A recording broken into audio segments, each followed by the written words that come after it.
Here we go. Okay. Hi, Ryan. Hi, Lucas. Thank you for joining me here today on Vonvo.com. I want to just start with a brief introduction. It's January 5th, 2012. My name is Max Stringheim. I'm the co-founder of Vonvo. I just wanted to inform you right now that this discussion is being recorded, and once the discussion's over, we'll be posting it to the internet on our YouTube channel. Is that okay with you, both of you? That's completely fine. Ryan, all Yep. good? Okay, great. And then just quickly in terms of ground rules, here at Vonvo, we're trying to not have anyone have any personal attacks on anyone during the discussion, no insults or racist remarks, no belittling, and we just want to keep the conversation both civil and valuable. Are you guys both okay with each of those rules? Sounds good to me. Absolutely.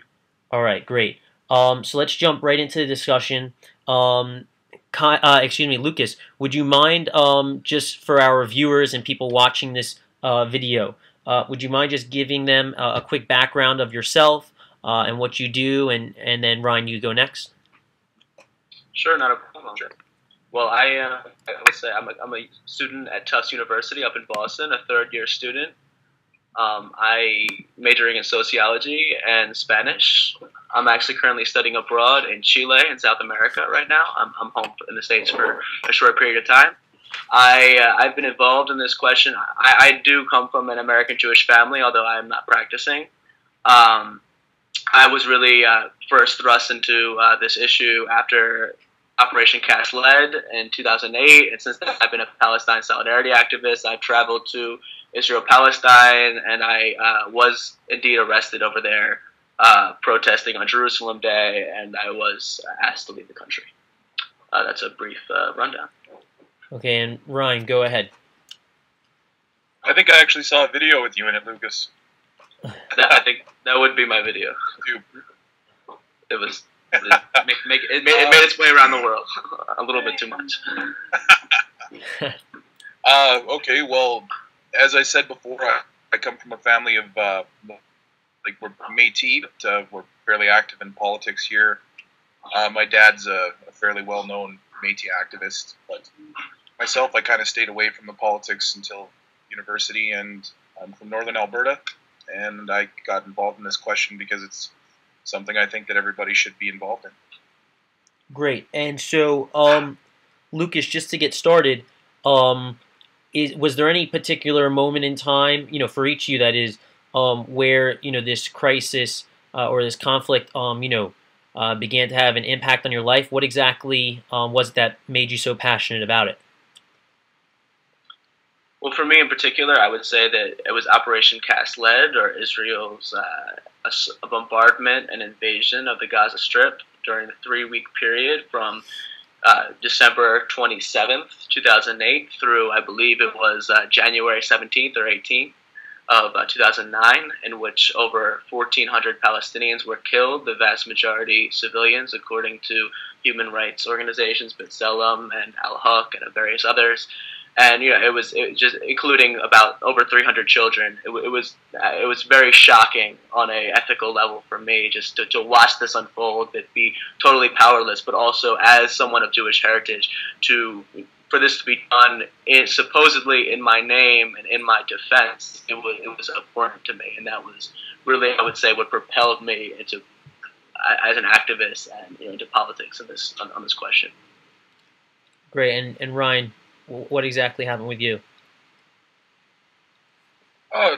It's kind of been just a culmination of things. Like I said before in our previous chat, I think mostly in university, seeing the pretty much demonization of Jewish people on my university campus with the Israeli Apartheid Week and a bunch of other stuff like that. That's where it kind of really all came together for me.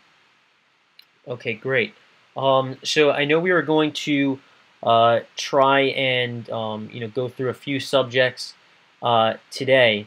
I guess just because it's going to end up coming up anyway, and we can kind of transition the discussion into a few things from it. Just before we go forward and then have to go backwards. Lucas, do you want to just address what your stance is and your position on this labeling of Israel as an apartheid state? Where does that come from, and can you just elaborate on that? Absolutely. Before I do that, I'm seeing questions being posed at the bottom of my screen. Should I answer those questions or?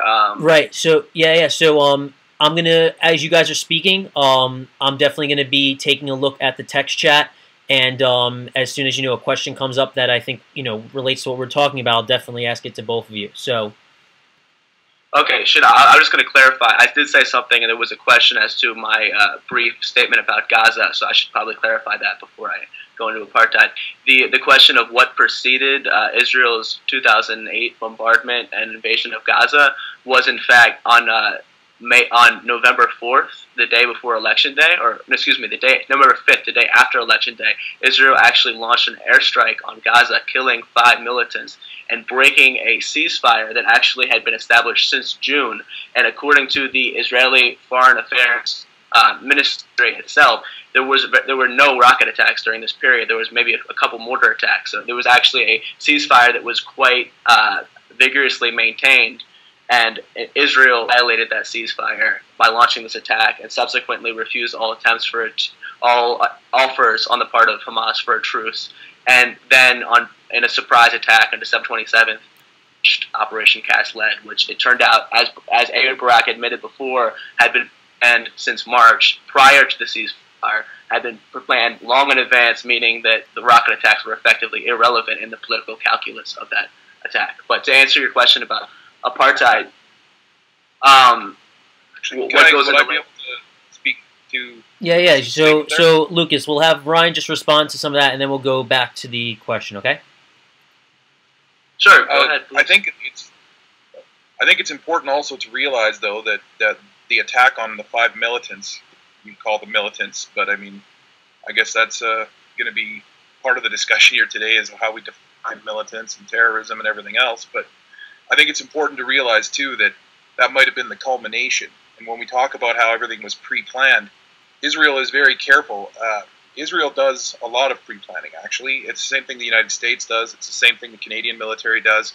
Basically, we prepare for scenarios. Now, as to whether or not they were going to attack and the rockets were irrelevant, it doesn't matter if they were irrelevant or not. The fact is that there were thousands of rockets fired at Israel previous to that. And they've never ever made any assertions towards they want peace at any cost. They've always said they're going to continue to be aggressive towards Israel. So at that point, I understand where you're coming from, Lucas, but I think we also have to maintain a little bit of perspective here and understand that this is a conflict. And towards that, I guess I would just say that yes, Israel hit first on this occasion. But I mean, that goes back to how are we going to define who hit first? Because the rockets, and as you said, the mortar attacks never really stopped, even if the ceasefire was fairly well maintained.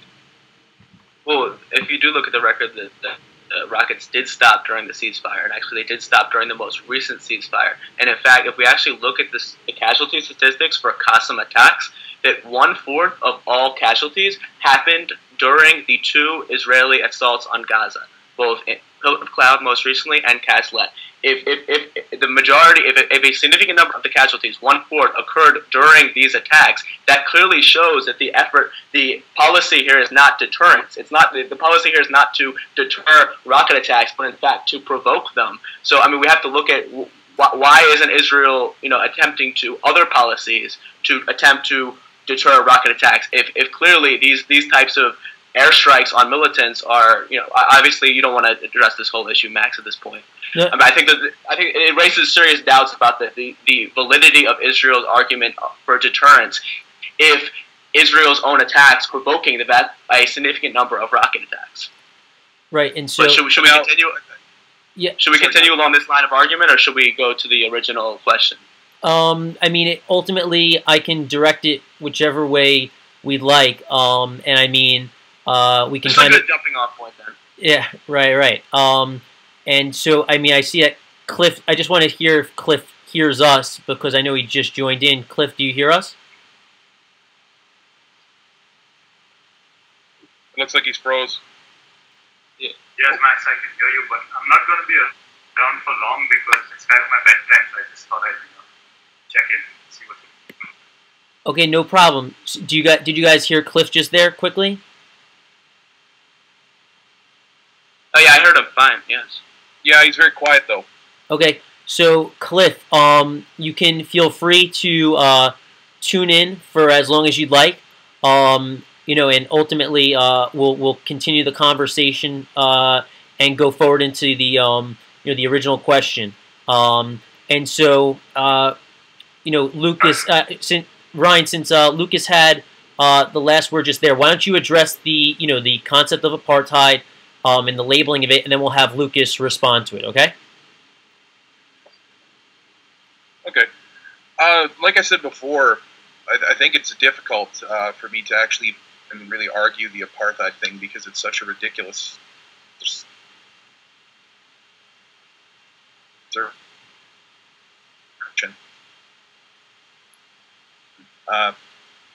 The main thing that I would point at, and again, I mean, I guess it means that you have a complete separation. Not only do you have a complete separation, but you have one side members of the Knesset. I mean, last Israel was an Arab Israeli. So at that point, it's very difficult for me to take seriously when somebody tells me that all Arabs are treated poorly in Israel. Great.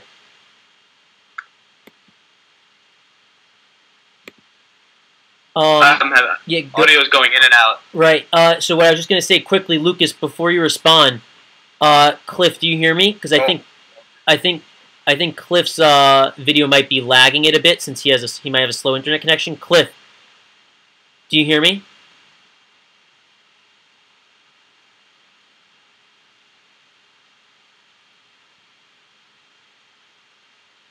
Cliff, could you click the turn off camera button, or just click exit Vonvo and come back in as just a viewer? Just because I think your internet might be lagging the room a bit.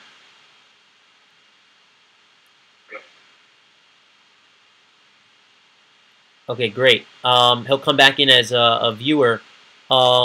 Lucas, I know he was going in and out. Did you hear mainly what Ryan was saying, or did you want him to clarify a few things quickly and then you'll respond?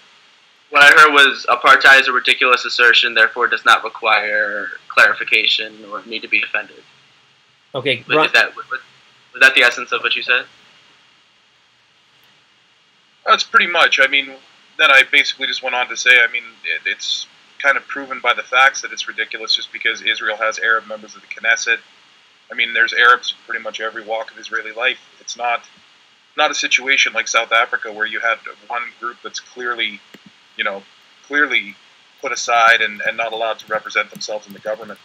It's also it's a lot akin to my situation too, with me being Métis. Like in the 1930s and 40s, my people we didn't even have human rights in Canada, and a lot of people don't know that. Like my own grandparents were forced to live. They weren't even given a reserve. They were forced to live in what are called road allowances. We served in the military. We were allowed to do that, but we weren't allowed to vote. So I mean, it's quite a different situation. That's why when I see people talking about apartheid, I immediately assume that they really don't know what they're talking about. Well, in respect to Israel, sorry. Now, as to the West Bank or the occupied territories, that's a very different argument, and I think that argument would be able to be made. But as for Israel proper, I can't see how you can call Israel an apartheid state. All right, go ahead, Lucas. Oh, I think that in order to clarify this, I think that definitely we can't just use South Africa.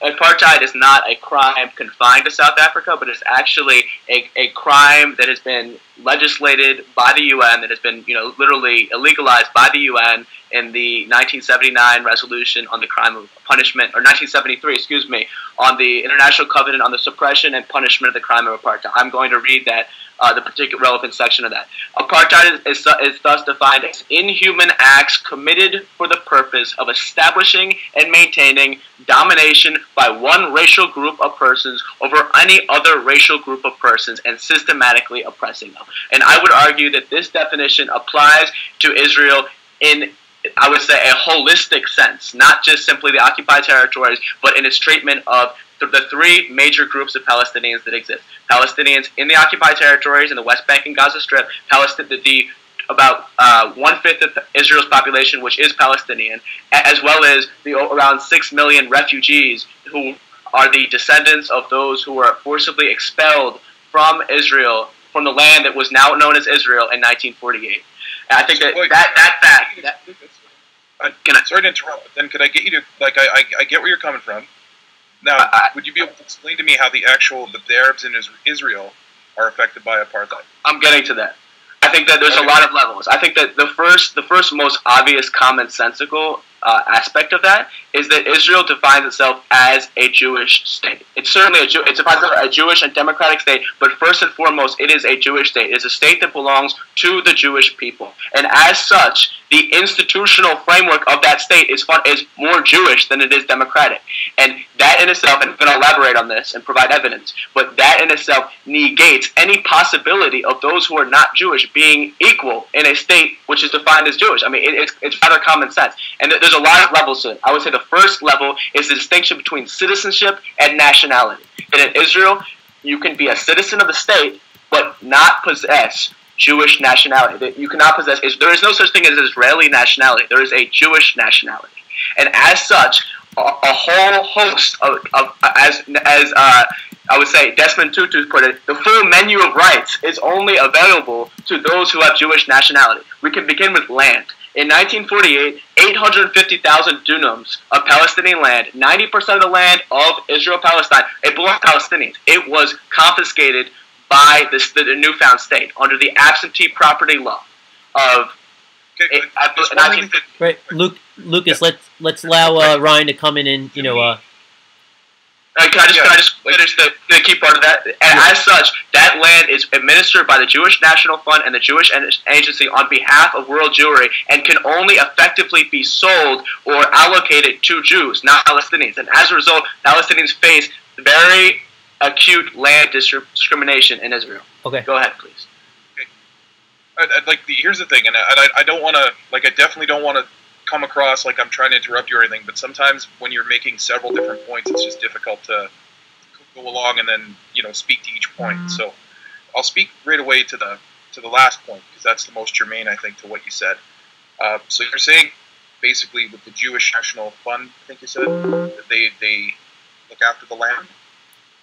The Jewish National Fund, the Jewish Agency, they're parastatal entities that administer effectively the land of Israel on behalf of world Jewry. That's their role. Okay.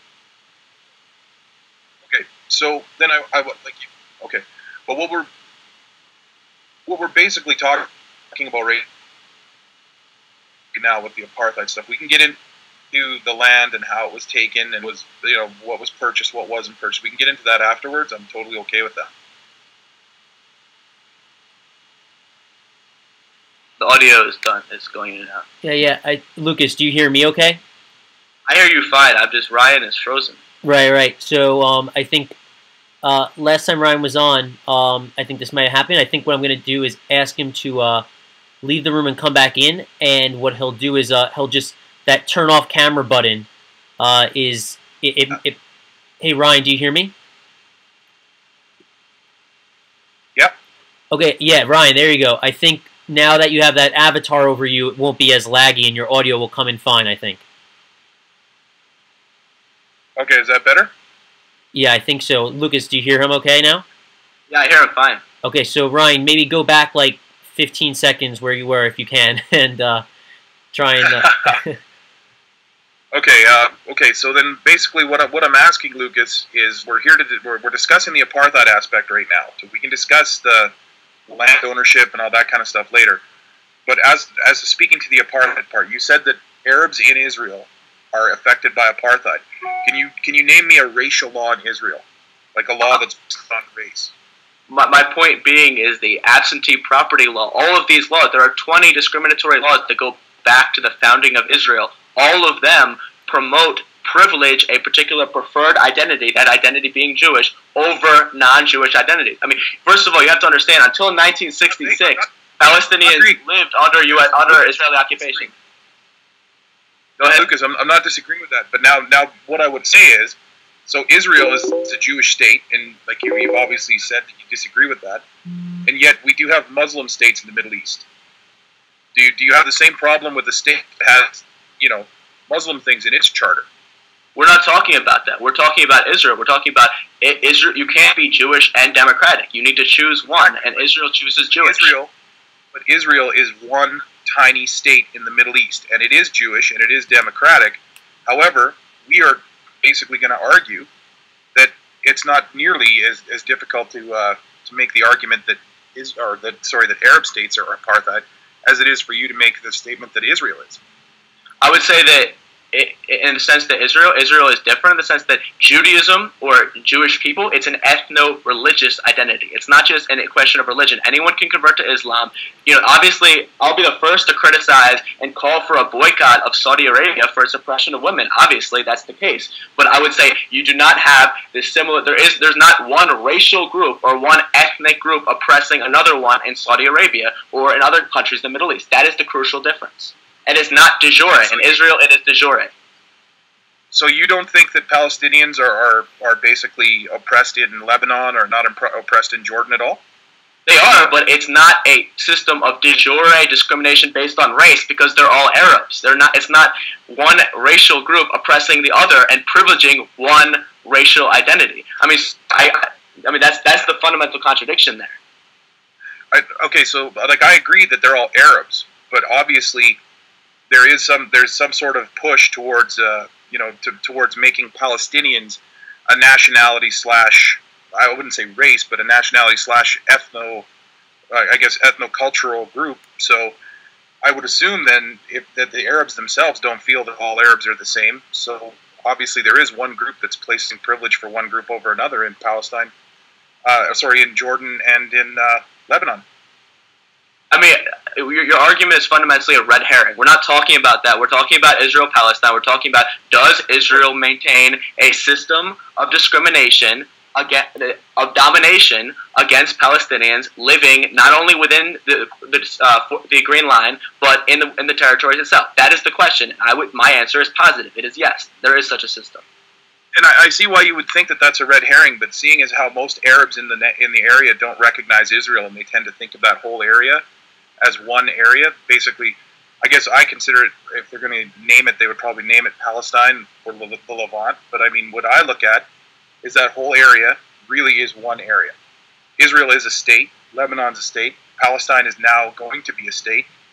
So my question is, why are we looking so hard at one place, saying, oh, okay, well, Israel is apartheid, when literally less than 50 kilometers away we have where there's actual apartheid, where Palestinians are not allowed to be members of the government, Palestinians are not given equal rights, and yet we're talking about Israel, where Palestinians are actually not treated too badly. So go ahead, Max. Yeah, Lucas. So I mean, I hear where both you guys are obviously coming from, and you're each bringing up good points that I've heard before in the past. I mean, Lucas, in terms of what do you think the issue is where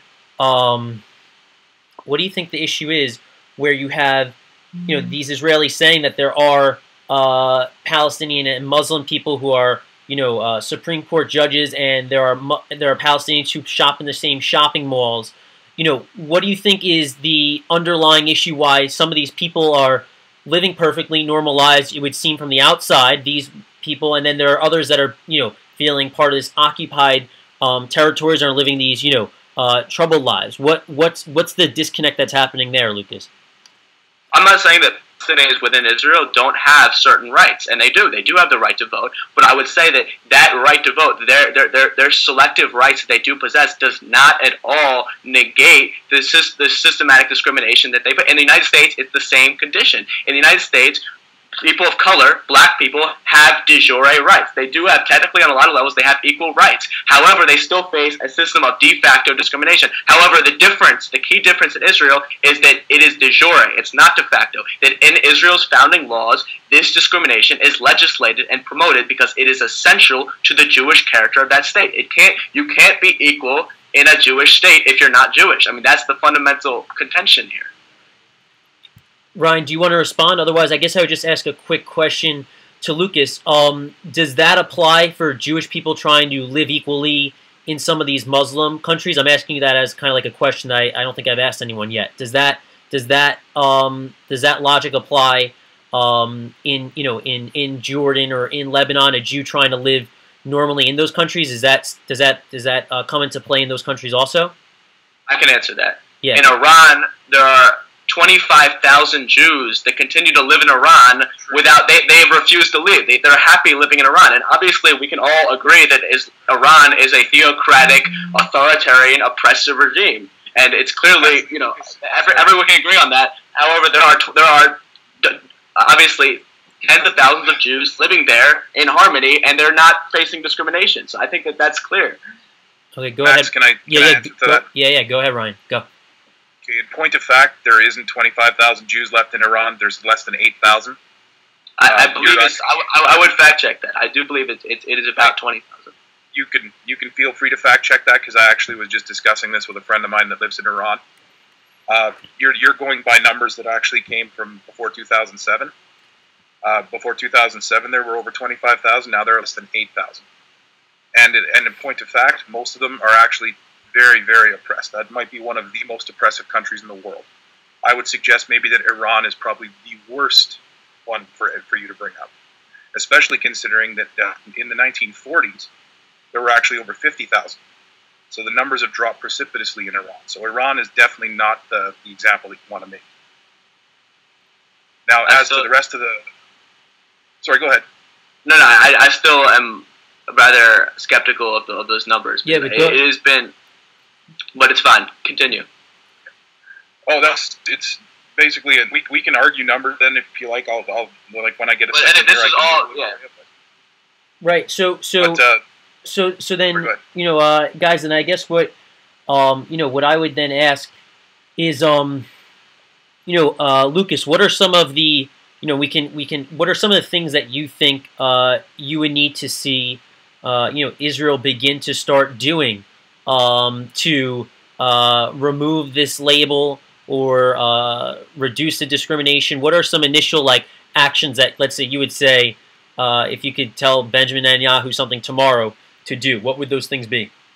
Well, I think the first would be to revise the law of return. You have to understand what the law of return is, and this is the essential piece of Israel's architecture of apartheid, in the sense that the law of return grants any Jew anywhere in the world the right to return to Israel, receive citizenship, receive housing subsidies, the full menu of rights, essentially. But however, Palestinians who were forcibly expelled in 1948, who are refugees now, living in the West Bank or the Gaza Strip, many of whom can see their lands from which they were expelled, but they cannot return to those lands. They who have ties to those lands, they cannot return, while I, myself, who am a Jewish person, I have really no ties to that region apart from politics.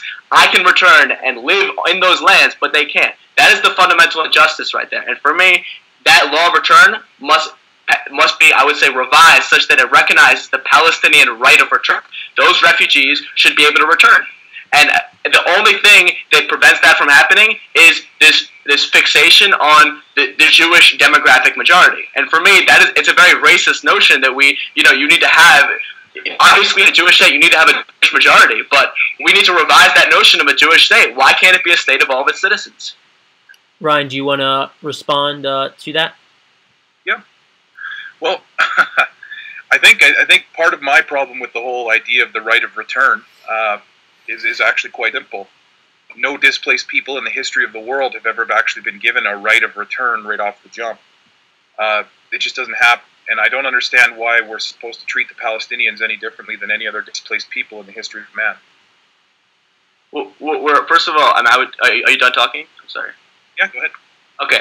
I would say that certainly, yes, you're absolutely right. Generally speaking, when barbarian hordes drive people off their land and they can't return, yes, that is the case. But we're living in modernity. We're living in the 21st century, in which we have international law. We have UN Resolution 194, which recognizes the Palestinian right to return. And in fact, Israel's establishment as a state, its acceptance into the UN, was preconditioned on its recognition of that resolution, but it never recognized it. So it's kind of ironic in a way.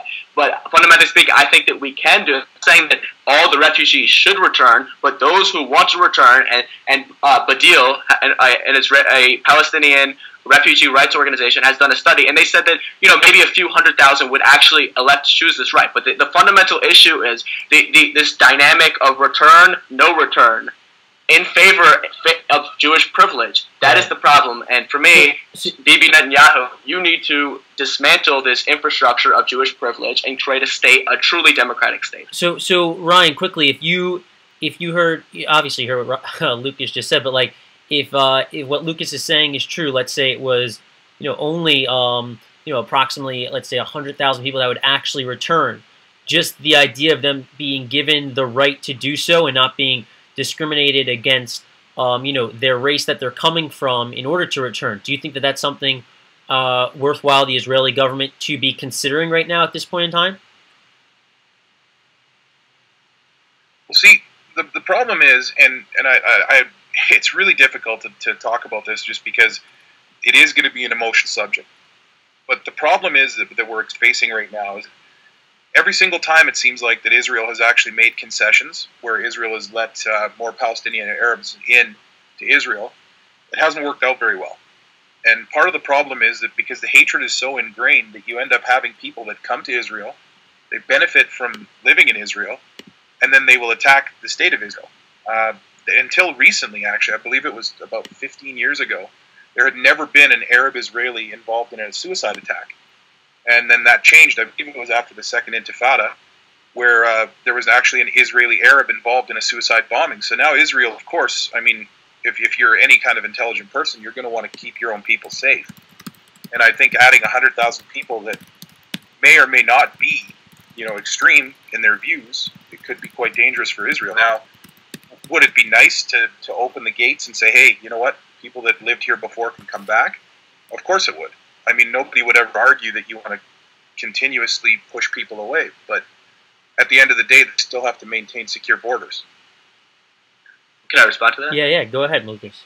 I think that the very way that you put that the construction of your argument, I think, is very telling of this architecture of Jewish privilege, in the sense that you said an Israeli Arab or Arab-Israeli terrorists or whatever, and the responsibility of the Jewish state to protect their people. Exactly. It is a state of the Jewish people. It is not a state of the Israeli Arabs. That's the fundamental contention here. The Orr Commission, after the Second Intifada, or in the midst of the Second Intifada. You know how the Second Intifada began. It began with Israeli snipers shooting at Palestinian citizens of Israel at the Dome of the Rock. That's how it began, and there was an investigation into that, the Orr Commission, and they found a policy of systematic discrimination that spanned all of these areas against Palestinian citizens of Israel. That fundamentally, the issue, maybe if Israel dismantled its policies of discrimination, of, I would say, racist discrimination on an institutional basis, military occupation, and colonization of Palestinian lands, this hatred would not exist. I'm not supporting the hatred. It should obviously, Palestinians should engage in non-violent struggle, and that's what they're doing in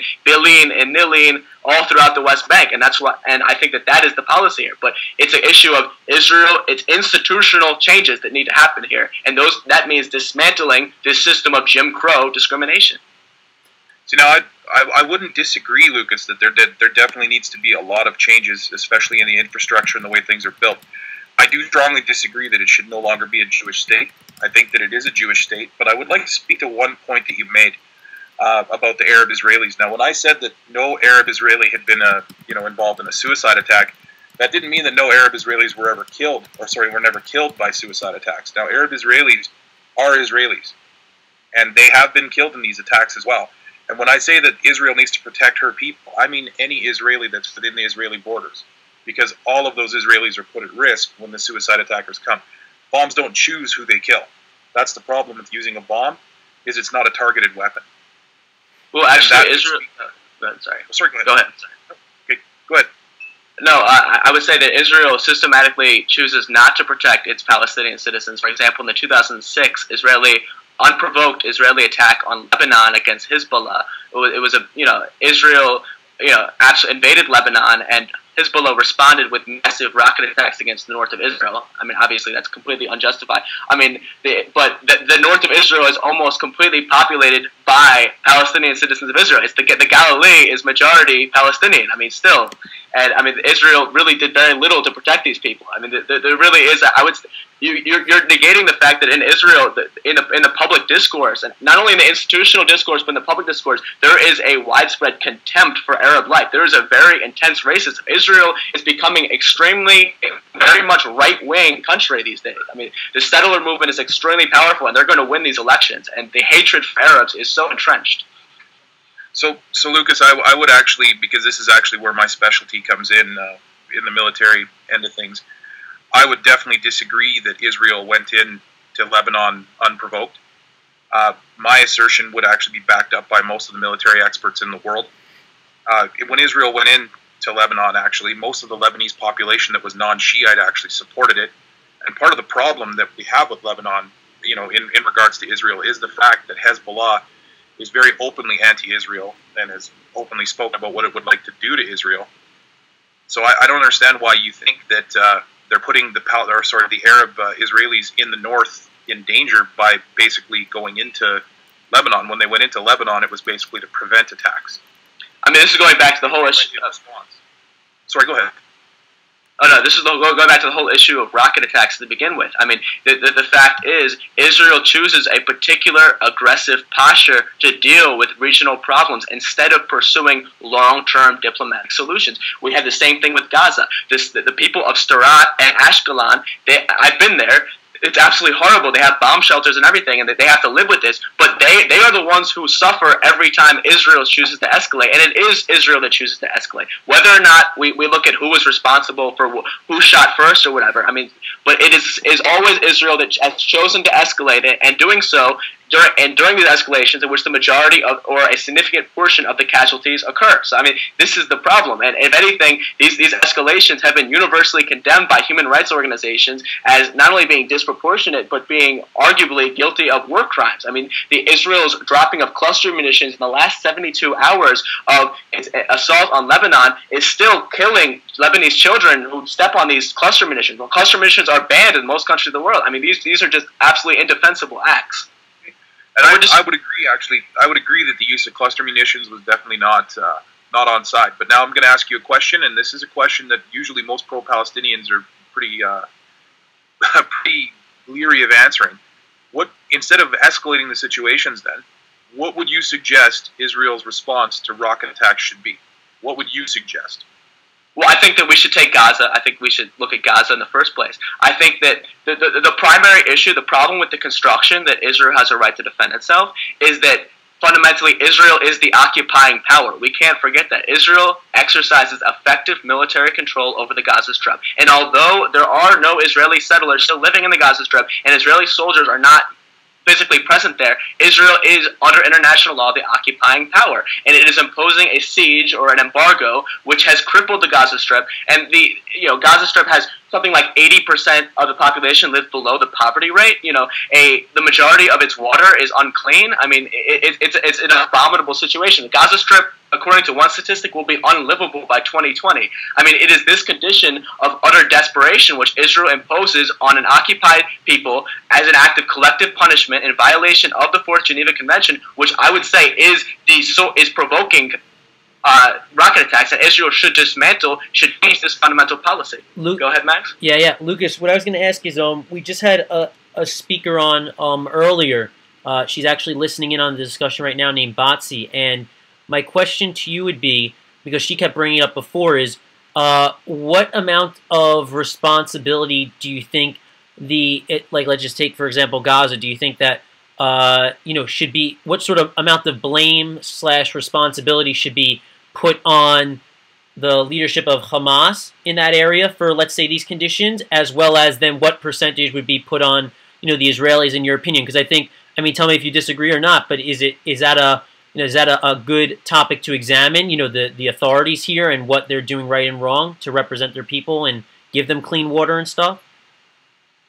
I think I would say that's a misplaced. I think that's an error, because I would think that it assumes that Hamas, like the PA, really has any authority, or it has any real authority. I would say that certainly they do have relative authority and manage, but they have no more authority than, say, a organization of prisoners within a prison and managing the prisoners. I mean, fundamentally, we have to look at these places as massive open-air prisons in which Israel controls the airspace, all the borders, as well as the ocean, the sea, what goes in and out. And fundamentally speaking, and Israel strikes at will.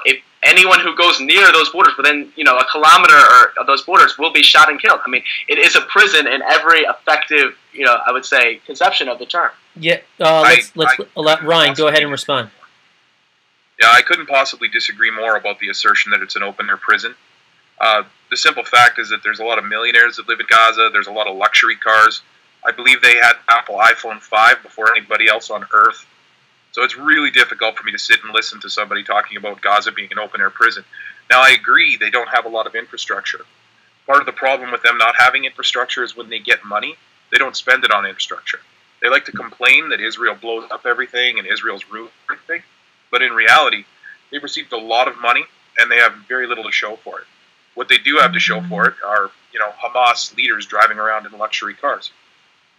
I would place the blame on their leadership. I'm not going to dispute that Hamas isn't probably corrupt in some ways, and that their leaders probably don't enjoy privilege. I mean, obviously that's the case, and in the West Bank too, there are people who there are millionaires who benefit from the occupation, collaborate with it as well. But that doesn't negate the fact that the vast majority of Palestinian people live in utterly miserable conditions that are the direct result of the occupation. That is Israel's complete effective military control of these territories that make life literally hell for these people. So I would say that the fact that there may be privilege for a small minority doesn't at all negate my prison analogy, because in prisons themselves you have some prisoners who are snitch on others and who effectively have a very privileged position as well. I mean, I think that fundamentally speaking, this is a prison condition. Is Ryan still here? Yeah, Ryan, you there? Sorry, I was talking and you couldn't hear me? No. Oh, no. I just heard Lucas in there. Why don't you go ahead and say what you were saying? Okay, sorry about that. It must be some of my connection. I wouldn't disagree that in some ways Gaza could be looked at as a prison. I think the problem though is when you start using terms like open air prison, people see a very different thing in their head. Now, as to speaking to whether the occupation is the reason that a lot of these people live in the conditions they do, I would push refugees. Now, when the Arab nations kicked out all the Jews and sent them to Israel, they were pretty much accepted into Israel and given Israeli citizenship, and basically made part of a productive state. Whereas now we're in our 65th year since Israel declared independence, and we still have Palestinian refugees. Part of the problem, I think, with that is the fact that it almost seems like they want to have a state, they just don't want to do the work to get that state. They're kind of hoping that they can piggyback on whatever Israel has, and I think that may be part of the problem here. All right, can I respond? There's 3 points there. The first point to respond to the actual historical event of Arab-Jewish migration to Israel, it is proven in the historical record that the Mossad did engage in various covert operations in Iraq and other places in order to actually terrorist attacks to frighten the Jewish community, to force them to flee. This is not conspiracy theory. This is actually historical record. And these Jews, upon entering Israel, faced intense discrimination. Misravis have a legacy of facing institutional discrimination by Ashkenazi Jews, as Ethiopian Jews today. So I think that has to be taken into account. I understand that, and you do have a point. There were obviously, that's typical stuff going back for how long, black operations. I'm not saying that that's, was not a large part of it, but I mean, then we could also make the same argument that Arab leaders scared their own people to leave Palestine. By spreading the propaganda, and I mean that's historically proven as well. I don't want to get into that kind of stuff, because then it's going to turn into, well, this happened here, well, that happened there.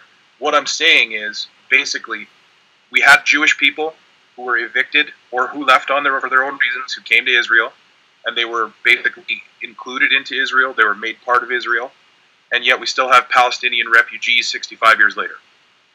I would respond to that in 2 ways. I would say the first assertion that this is a common part of Israeli history. I would say that the mythology of the Israeli state, that in 1948 Arab leaders told Palestinians, the Palestinian refugees, to flee in order that the invading Arab armies could drive the Jews into the sea. That there were supposed radio broadcasts which proved this, but the Israeli so-called new historians Benny Morris, Ilan Pab, Sima Flapan, Tom Segev, I can keep going.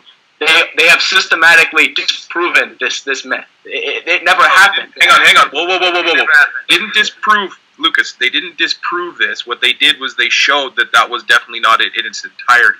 There's a world of difference between debunking something and showing that it may not have happened in quite the numbers that they used to claim. What actually happened, as Ilan Pape documents in his book, The Ethnic Cleansing of Palestine. I have to stop you there, Lucas. May I complete my sentence, please? Lucas, I got to stop you there. Let me make my assertion. I will not do. We're not going to talk about Ilan Pape. He's already been debunked by real historians. If you want to talk about Morris or Segev, I'm totally willing to accept them as sources. Ilan Pape, no way. That's like saying Chomsky's a historian.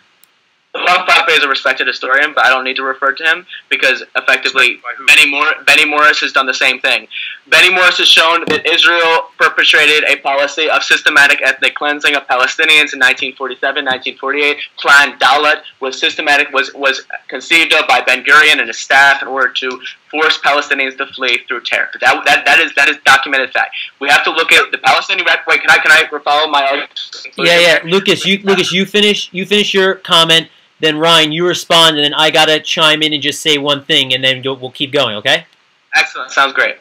So the point being that we have to look at the Nakba, as Palestinians call it, the catastrophe, or as Israelis call it, the Israeli War of Independence, as an event in which massive ethnic cleansing occurred. 750,000 Palestinians fled or were expelled from the land of Israel.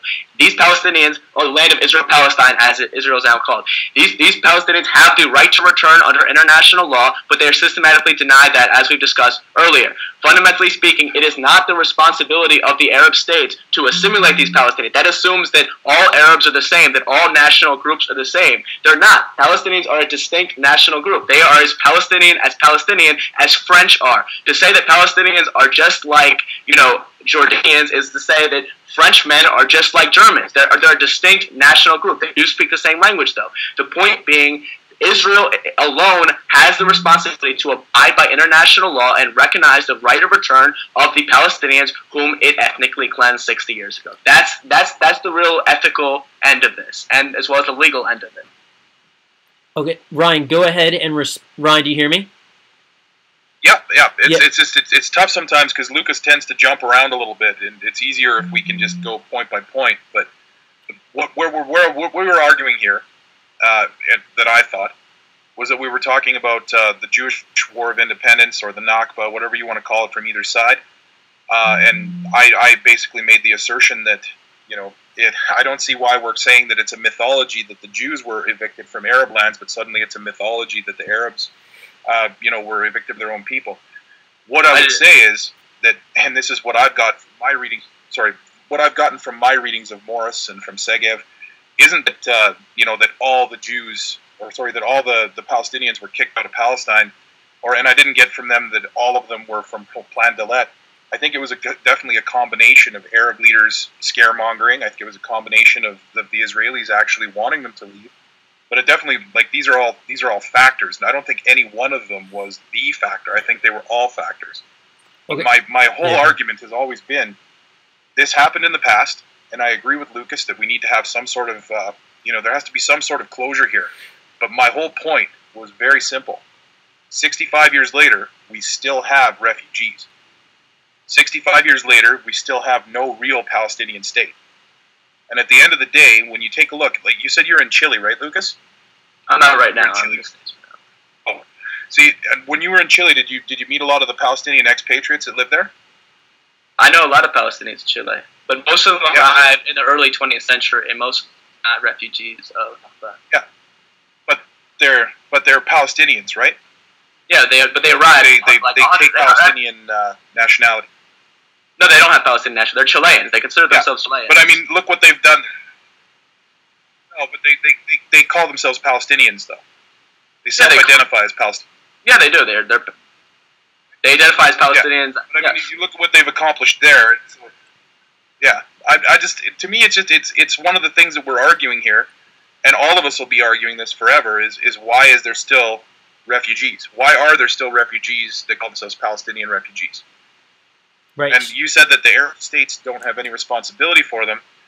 I would argue that especially a state like Jordan, which consists of land that was originally in Palestinian mandate, I would suggest that maybe Jordan needs to take a little bit of onus on this as well. Right. So, I would say Lucas, can I wait, Max wanted to say Yeah, sorry. No, go ahead. Thanks. Okay, so just to let you both know, I want you guys to continue this conversation. First off, you guys have both been fabulous, so I really commend you both for that. I'm going to be leaving this room in a minute because at 4 o'clock we have another discussion occurring on this topic with a little bit of a South African twist to it. We have some South Africans discussing this conflict and giving us their insight into the whole apartheid concept.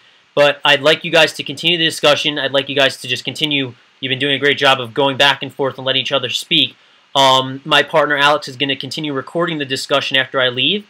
And we have a bunch of viewers who are in the audience listening, so I'm sure they want to hear you continue speaking. They've been submitting a ton of text comments, so if you want to respond to any of them, I know it's it's pretty lengthy, but if you see any initial questions you want to respond to as you continue speaking, please feel free to do so, and I'll definitely be in touch with both of you soon. And thank you so much for coming on. If you'd like to talk about, I know our viewers like to listen to solutions, so if you want to direct the conversation in that direction, that would be cool with me. Does that sound okay, guys? Yeah, it's fine. I just want to respond to what Ryan just said. Great. Okay, Ryan, sound good with you? Okay? Yeah, we're... All right. Thank you so much, guys. I'll be in touch soon, okay? I mean, I would say, Ryan, I absolutely